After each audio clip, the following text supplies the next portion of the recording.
congratulations. You should be receiving an email from me shortly. You'll have 3 template letters in there, which are the request forms that you will be sending to the 3 minor credit bureaus.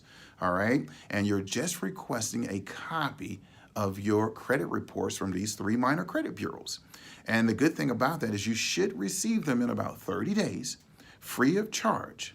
And what I want you to do is review these reports and make sure all the information in there is accurate. All right.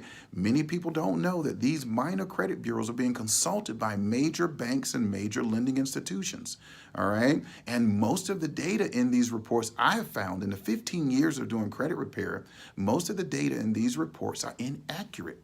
And this is causing many people to be declined for credit that they would get if they would correct, update, and if also get the information that is completely wrong, delete it from their credit reports.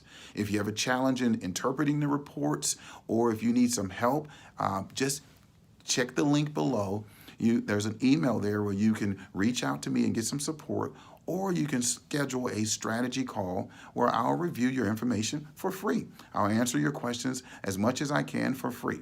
All right, so just click the link below, and I look forward to hearing from you. And again, you also must send a driver's license, a social security card, and proof of your address. I forgot to mention that. A driver's license, a social security card, and proof of your address, along with the template letter that I'm going to be emailing you, and you should get your reports in about 30 days.